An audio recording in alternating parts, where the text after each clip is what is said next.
Voyons ensemble comment remplacer la sonde de température du liquide de refroidissement sur ce Dodge Intrepid 2001 équipé d'un moteur de 2,7 litres. Comme vous le voyez, je n'ai qu'une clé à cliquet de 3/8 de pouce munie d'une douille de 3/4 de pouce. Ce sont réellement les seuls outils dont on a besoin. Examinons maintenant de plus près la sonde elle-même depuis l'avant du moteur, tout près de l'orifice de sortie.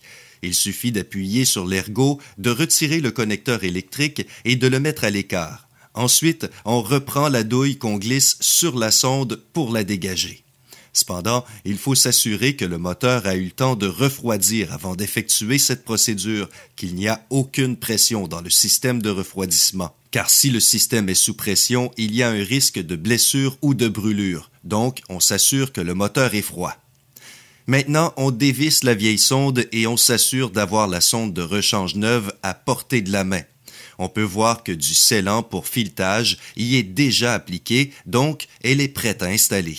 Une fois que la vieille sonde est retirée, on peut visser la sonde neuve en espérant qu'il n'y ait pas une trop grande perte de liquide de refroidissement. Je commence à visser à la main, suffisamment pour qu'elle soit bien engagée, puis je poursuis avec la clé à cliquet jusqu'au bout. Une fois qu'elle est vissée solidement, on rebranche le connecteur électrique en alignant les ergots correctement. On s'assure qu'il est bien bloqué en place. Voilà, le remplacement de la sonde est terminé.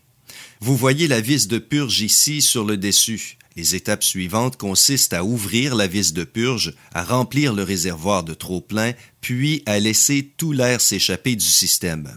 Une fois que le débit de liquide de refroidissement est satisfaisant ici, on resserre la vis et on la scelle de nouveau avant de supprimer tous les codes d'anomalie. Ensuite, il suffit de mettre le moteur en marche et de s'assurer que la nouvelle sonde de température fonctionne correctement. J'espère que vous comprenez maintenant comment remplacer la sonde de température du liquide de refroidissement sur un Dodge Intrepid équipé d'un moteur de 2,7 litres.